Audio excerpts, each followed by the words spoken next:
Diz assim a palavra do Senhor: sucedeu mais que, depois que o muro for edificado, eu levantei as portas, e foram estabelecidos os porteiros, e os cantores e os levitas.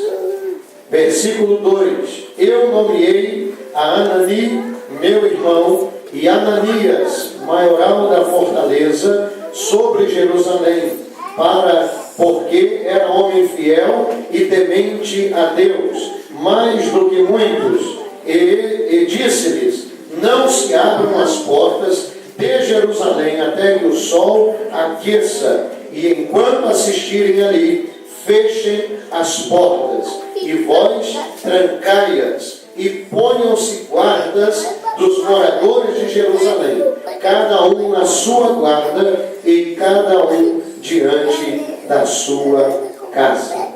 Amém? Para quem gosta de apreciar o texto bíblico, esse texto vai falar exatamente da reconstrução dos muros de Jerusalém, e falando também de todo o contexto da cidade, aonde Neemias recebe o chamado de Deus, e ele não negligencia este chamado, e ele vai até esse contexto de Jerusalém para reedificá-la. Porém, nós vamos falar hoje a respeito de portas. Repita comigo, em nome de Jesus. Hoje fecharei as portas que têm sido entrada e saída para o inimigo agir na minha família. Por isso eu disse para você ficar prestando atenção naquilo que Deus vai falar com você.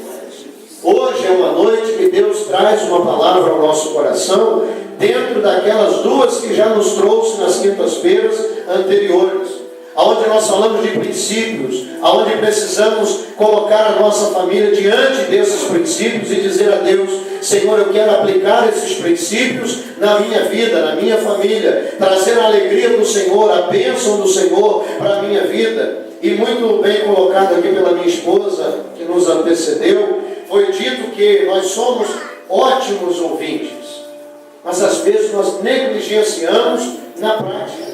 Eu disse isso ontem na reunião dos Gideões aqui, dos homens, o Ministério de Homens estava aqui reunidos ontem, e nós falamos um pouco sobre isso. Nós ouvimos, nós participamos, nós estamos nos cultos, viemos nas palestras, vamos para o retiro, mas na hora de aplicar a gente às vezes negligencia. E hoje, quando a gente fala de portas, as portas que estão abertas precisam então ser fechadas. Fechadas para que o inimigo verdadeiramente não entre na nossa casa. Diga comigo assim: a minha casa, sem porta, é alvo para o inimigo, entrar. Daniel, segura aí. Quando a gente entende que as portas então abertas estão colocando à disposição do inimigo a entrada para ele fazer o que quiser, para ele proceder da forma que ele desejar. E a gente fala assim: pastor, mas a porta está aberta, não é para ele não, é para Deus. Só que nesse contexto de Neemias, nós vamos entender que Neemias está fazendo o quê? Ele está reedificando os muros. Diga comigo: reedificando os muros. Ele está fazendo isso, e diz o contexto, depois você leia com calma, que ele vai dizer que o muro já estava quase pronto, mas as portas ainda não estavam nos seus lugares. Se você for acompanhar desde o capítulo de número 2, você vai ver que eram pelo menos 12 portas. E essas portas deveriam estar nos seus lugares, porque Neemias sabia que mesmo tendo um muro, que não houvesse brecha alguma, as portas estando abertas, eram então oportunidades para que o inimigo conseguisse entrar outra vez em Jerusalém. Quando a gente entende isso, a gente vai ver que a porta é aquilo que dá entrada para qualquer tipo de pessoa. Quando você tem uma casa, as pessoas entram pela janela? Não. Você diz: entra pela porta. Quando nós temos a igreja, as pessoas não entram por qualquer canto, eles entram pela porta. A porta é então o objeto de entrada e saída. Quando a gente fala da nossa vida, o contexto é o mesmo. Muitas das vezes nós estamos fechando os muros, mas as portas ainda estão abertas. precisamos entender que, nessa noite, Deus está nos chamando para uma responsabilidade. Preste atenção para que você alcance aquilo que Deus está colocando em meu coração para a tua vida. Quando a gente vai falar de todas essas portas, para que você entenda bem o que isso quer dizer, eu quero ressaltar pelo menos uma, aonde é a porta do monturo. Esta porta do monturo era a porta que servia para sair e entrar tudo aquilo que fosse direcionado à coleta de lixo, de coisas imundas de Jerusalém. Entrava-se os contêineres, ou aquilo que você imaginar que pode colocar lixo, e usava-se na época de outros compartimentos, mas era ali que passava, para que então fosse recolhido e levado para fora da cidade aquele tipo de lixo. Esta era uma das portas. As outras serviriam para outras demais coisas. Porém, é para que você entenda que as portas da nossa vida precisam de uma vez por todas estar bem fechadas, para que somente nós tenhamos a chave para abri-la e fechá-la. Foi isso que Neemias fez. Ele disse: os muros já estão quase prontos, mas e as portas? Ainda estão fora dos seus lugares. No entanto, que no capítulo 7 diz que ele mesmo foi até lá verificar. Ele chama a sua equipe e diz: eu vou junto para ver se realmente as portas estarão no lugar, estarão bem trancadas. E além disso, vou colocar alguém para tomar conta, para não deixar essa porta aberta. Repita comigo: eu preciso orar. Mas eu preciso vigiar também. Deus está nos convocando hoje a identificar qual é a porta que está aberta ainda na nossa vida. Eu poderia ficar falando a noite inteira sobre várias portas. Portas estas que têm sido legalidade para o diabo entrar e sair da vida de algumas pessoas. Passou de quem? Até mesmo da minha. Porque ninguém é melhor do que ninguém. As portas abertas é sinônimo de entrada e saída à vontade. Se tem uma porta dizendo, aqui tem uma porta, a porta está aberta, entra quem quiser. Agora, se a porta está fechada, tem alguém vigiando, e está tudo trancado, bonitinho, só entra quem tem autorização. E às vezes a gente diz assim: mas como que o diabo entrou na minha vida? Como que ele entra na minha família? A gente precisa entender, e nós não somos mais meninos, para ficar pensando e entendendo essa coisa de forma errada, porque quando a gente fala de libertação, quando a gente fala de portas abertas, parece até que isso não é para crente. Parece que a gente ignora a palavra e diz: não, isso aí é para quem não conhece a palavra, isso aí é para aqueles que nunca tiveram acesso à igreja, é aqueles que estão no mundo. Isso para mim não. O pastor está falando aí, mas não é para mim não. Querido, deixa eu te dizer uma coisa.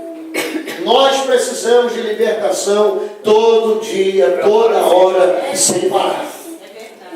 Todo dia nós pecamos, todo dia nós transgredimos. Embora todo dia não pedimos perdão a Deus, mas todo dia falhamos. E quando a gente entende que esta legalidade aberta começa-se então a ocasionar problemas, conflitos, dificuldades, todos aqueles princípios aprendidos há 2 semanas atrás serão inválidos enquanto essas portas estiverem abertas. Porque não é uma questão de chamar aqui à frente, o pastor orar e o demônio sair e manifestar. Não é nada disso. São legalidades. Repita comigo: legalidade. Legalidade. Aonde há legalidade para o diabo agir, ele entra e sai a hora que ele quer. Ele faz da tua vida um contexto de dificuldade e luta, e às vezes você nem vê. Você está olhando: não, eu estou na igreja, eu sou crente, eu faço isso, eu faço aquilo, mas tem portas abertas. E a porta aberta faz com que ele entre e saia a hora que ele bem entender. E vai fazendo uma bagunça na tua vida, ao ponto de você desanimar na igreja, ao ponto de você dizer: não adianta eu ir para o culto de oração, não está resolvendo os problemas. É a mesma coisa como um saquetel furado, entra em cima e sai embaixo. Você vem num culto, recebe muito, quando sai do culto já está vazio ali na rua. São coisas que nós hoje identificaremos para a glória do nome do Senhor, não de forma acusativa, mas na anunciação da palavra de Deus ao teu coração. Pois eu estou certo que quando o Espírito de Deus me inspirou nesta palavra, eles têm a capacidade de mostrar não para mim, mas para você, aquilo que o diabo tem feito na tua vida e aonde você precisa colocar outra vez as portas, colocar cadeado nessa porta e ainda colocar um vigia lá para que ele não entre nunca mais. Aí sim você vai começar a ver o milagre de Deus na tua vida.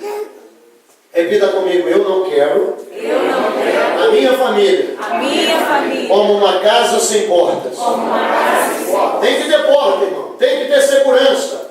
Não adianta colocar alarme se não tem uma porta resistente. Adianta? Não adianta. Você tem que ter uma estrutura forte. Ele fez um muro tremendo.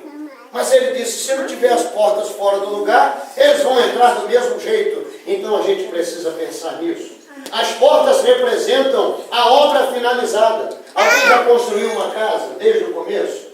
Já teve, não construir, mas participar da construção da sua casa? Viu? Começar lá no fundo. Aí, o Carlos viu muito isso durante a vida inteira.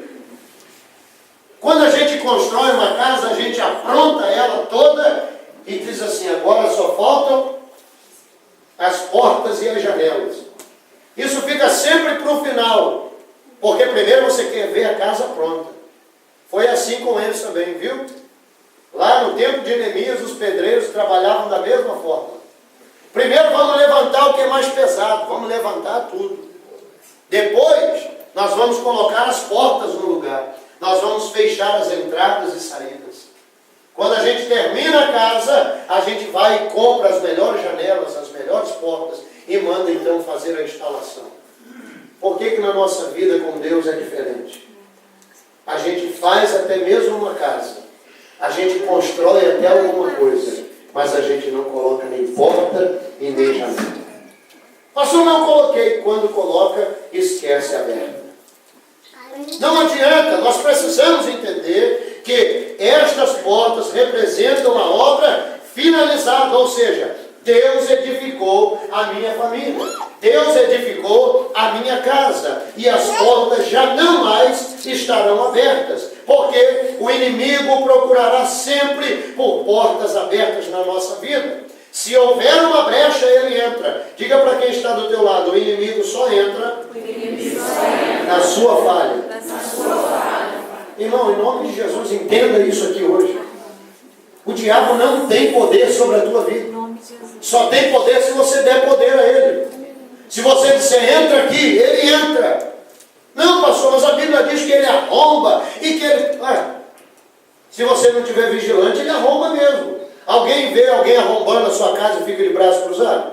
Se você chegar lá, tem gente chutando a porta da tua casa. Aí você, que legal, deixa eu chutar, deixa se quebrar todo, quebrar tudo, deixa ele. Você não deixa, irmão. Você chega lá, você vê, você está doido, rapaz. Está fazendo o quê? Quebrar minha... Não vai não. Dinheirinho que custou essa porta, foi caro. Você não vai quebrar não. Agora no mundo espiritual, na vida espiritual, melhor dizendo, a gente vê o diabo chutando, quebrando, fazendo tudo para entrar e você não vai. Preguiça é um negócio terrível. Né? Fala para o seu irmão, a preguiça é um negócio terrível. E é um negócio que pega. Já ficou perto de gente preguiçosa? Então olha aí, se tiver alguém abrindo o corpo de sono, sai de perto dele. Senta em outro lugar, porque vai te pegar. Daqui a pouco você está doendo. Em nome de Jesus, Deus está falando aqui. Eu peço ao Espírito Santo para levar essa palavra até o teu coração. Quando acontece isso na vida espiritual, nós precisamos tomar uma atitude. Se ver então o inimigo arrombando porta, fazendo alguma coisa contra a nossa vida, nós precisamos nos levantar. Porque a Bíblia diz, resistir ao diabo e ele correrá atrás de vós? Não. Resistir ao diabo e ele fugirá. Fala para o teu irmão, você tem medo do diabo? Fala para ele. Tem gente que tem. Tem gente que não pode nem falar o nome dele. Quando pede para repetir é o inimigo. Não fala porque tem medo dele. Mas você não tenho medo não dele, não. Eu tenho medo do que ele pode fazer se eu não vigiar. Isso sim, ele pode destruir? Claro que pode. Ele pode perverter a vida de alguém? Pode. Ele pode enganar? Claro que pode. A Bíblia diz que o inimigo ou o enganador, aquele que é considerado Satanás, o nosso primeiro e arqui-inimigo, ele vem para quê? Para roubar, matar e destruir. Roubar a minha comunhão com Deus, com a minha família, com a minha igreja e me levar para o mundo. Matar a minha fé, matar a minha vida espiritual e depois, se puder, ele mata a vida física também. E destruir o que? Todo o contexto de projeto que Deus estabeleceu para a tua vida, ele vem e destrói. A minha esposa disse aqui, se o diabo quisesse te matar, ele já tinha te matado, ó. Moleza para ele. Ele arma um acidente, tomba o teu carro, você morreu, acabou. Ele não quer isso. Ele quer pegar você, tirar você da presença de Deus e colocar você como marionete na mão dele. Para que ele possa acusar não a você, a Deus, dizendo, olha lá, aquele é o teu servo, a tua serva, que estava lá na igreja, fingindo que era crente, porque agora está me servindo aqui. É isso que ele quer, mas em nome de Jesus, quando a palavra é anunciada, a responsabilidade cai sobre os teus ombros. Não sobre o meu. Ah, o pastor tem que dar conta da minha alma, irmão. Tem umas almas negras por aí. Que se eu tivesse que dar conta, eu ia ter que ralar muito. Se houvesse anjo da guarda, o anjo da guarda dessa pessoa seria um anjo trabalhador, porque o negócio era feio. Graças a Deus não existe isso. Mas os anjos do Senhor existem. E eles acampam ao nosso redor. Glória a Deus. Eles cuidam de nós. Que porta então que está aberta? Repita comigo, problemas do passado que ainda não foram resolvidos são portas abertas. Rapaz, o que eu chutei a canela do ele. Mas eu não pedi perdão para ele. Mas a gente conversa, né? Onde eu chutei, eu nunca pedi perdão para ele. Vai lá pedir. Meu irmão, lembra aquele dia que eu te chutei a canela? Não, pastor, eu não posso levantar de novo essa história. E se ele lembrar que vai chutar a minha também? Irmão, em nome de Jesus, você precisa sarar as feridas do passado. Existem feridas que ainda estão abertas. Quando você tem uma cirurgia, quando você tem um corte no seu corpo, você trata até de curar. Quando cura, você olha e vê o quê? A cicatriz, a marca. Mas você continua sentindo dor? Quando você olha, continua sangrando? Não. Porque está sarado.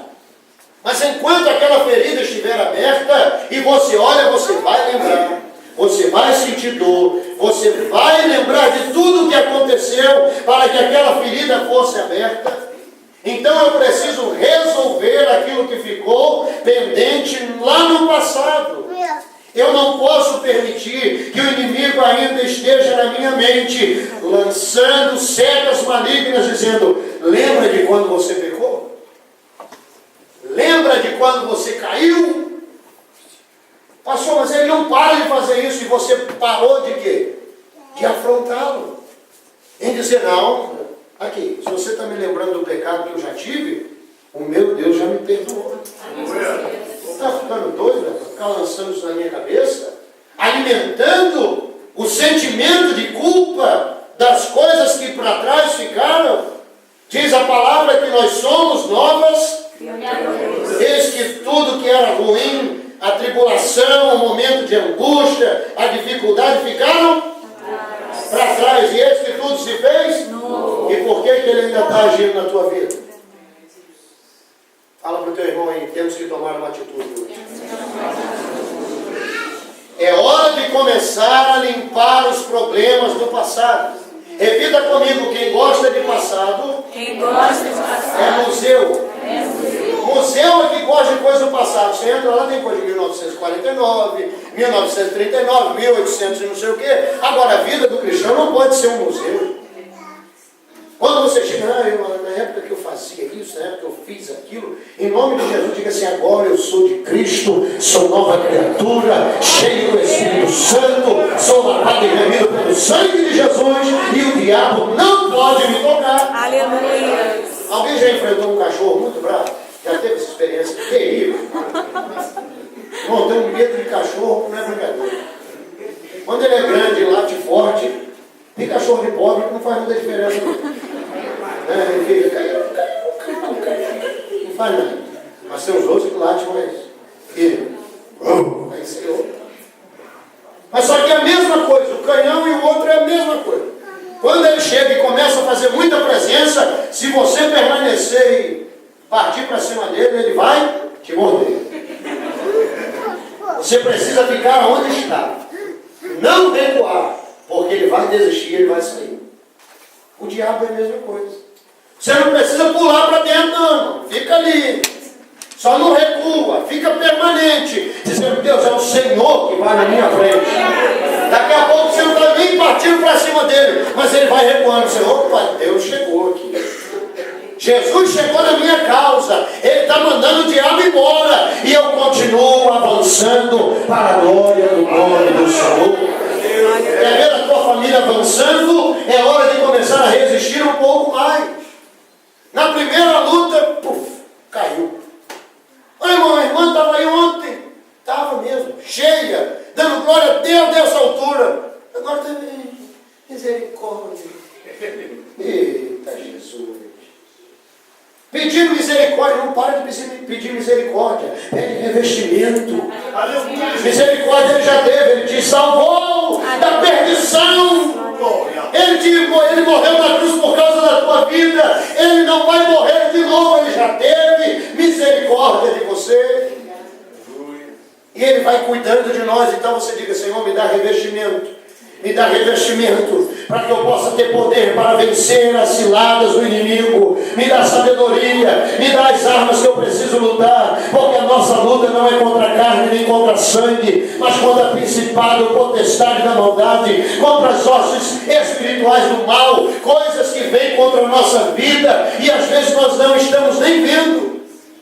Repita comigo, muita coisa aconteceu no mundo espiritual para que eu não estivesse aqui, mas eu venci em nome de Jesus. Que dificuldade foi para você vir aqui nesse culto hoje? Mas você veio. Não é porque você é melhor do que ninguém, é porque a mão do Senhor tem conduzido a tua vida para você receber o alimento que Ele tem para você. Portas que estão abertas, problemas do passado. Se eu estou na presença de Deus, se eu sou então uma nova criatura, aquilo que eu fazia eu preciso então deixar de fazer. Tem muita gente que vem para a igreja e diz assim, eu vim do jeito que eu estava e vou continuar do jeito que eu estava. E quer que Deus faça alguma coisa com você? Deus não vai fazer. Não, mas não é isso que falaram lá? Era só levantar a mão e estava tudo resolvido? Passe de mágica. Levantou a mão, acabou, agora meus problemas acabaram. Te enganaram. Enganaram você, meu irmão. O evangelho da cruz não é esse. O evangelho da cruz é renúncia. O evangelho da cruz é decisão. Glória a Deus. É decidir dizer, não, eu quero ser diferente. Aquilo que eu fazia, eu não posso mais fazer. Tem alguém que se converteu aqui? Todos, claro que nos convertemos, mas alguns vieram de lares evangélicos e etc. Quantos eram do mundo e aceitaram a Cristo como Salvador? Levante a mão. A maioria. Aquilo que fazíamos, não podemos mais fazer. Eu preciso abandonar. Não, mas agora eu continuo fazendo umas coisinhas e tal. Não pode não. Porque a Bíblia diz que de uma fonte só não dá para jorrar dois tipos de água. Ou é doce ou é salgado. Alguns exemplos rápidos para a gente falar. Mentira é um problema, sim ou não? Sim. Na época que eu era no mundo, eu mentia mesmo. Tem até um dia da mentira agora, né? 1º de abril, ainda tem crente que mente. Aí me pega, né? Quando liga para mim e fala uma coisa, mas é 1º de abril. Vai orar. Não faça isso. Não ligue para mim dia 1º de abril falando que é o dia da mentira, irmão. Porque o pastor de vocês vai dar-lhe uma regulada de vocês. O que é isso? Para crente pode ser, não, mas o que tem? Não tem nada a ver. Nada a ver.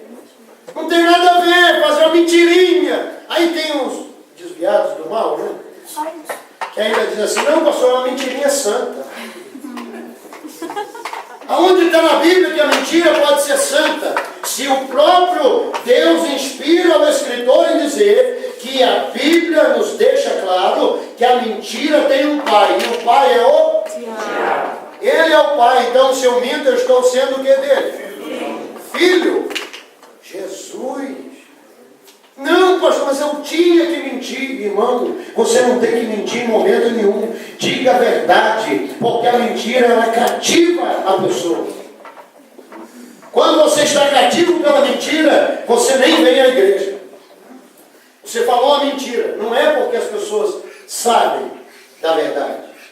Você falou uma mentira, a primeira coisa que vem na tua cabeça, o Everton já sabe. Rapaz. O Jefferson já está sabendo. Pronto. E o Altair já sabe também, não vou no culto. Porque quando eu chegar lá eles vão falar. É assim que acontece com você ou só comigo? Mas ninguém mais mente, não? Aleluia, Jesus. Meu rebanho passará. Ninguém mente. Perdoa, Senhor, pelas mentiras que eu falei. Só eu menti. Não, porque ninguém levantou a mão, ninguém mente. A gente fica com medo. Será que eles já sabem?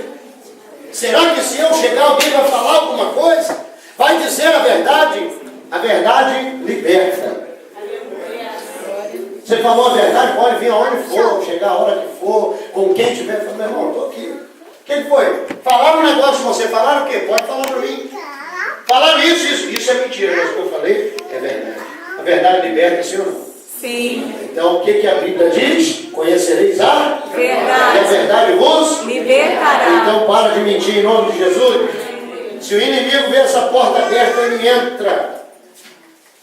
Porque às vezes a gente diz, não, mas eu menti para o bem. Não existe mentira para o bem. Não existe. Diga comigo, não existe. Não existe. Olha como nós somos ótimos ouvintes. Amanhã alguém vai mentir. Passou isso? Vai. Mas eu preciso alertar você. Para de mentir.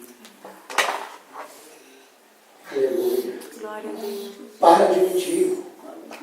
Não dá para ficar inventando história. E pior quando a história envolve pessoas. Aí a coisa fica feia.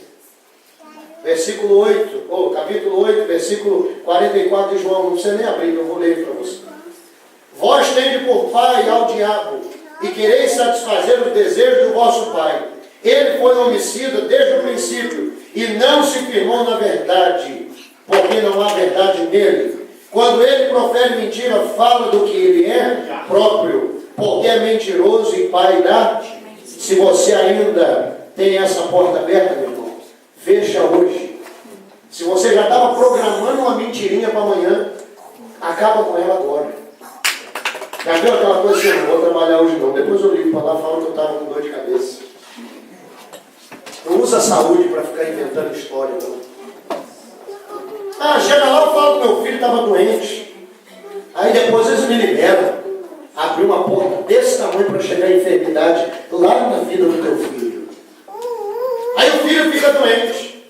Vai para a farmácia, gasta tudo que tem e não consegue ver a bênção de Deus. O problema é de quem? Do diabo?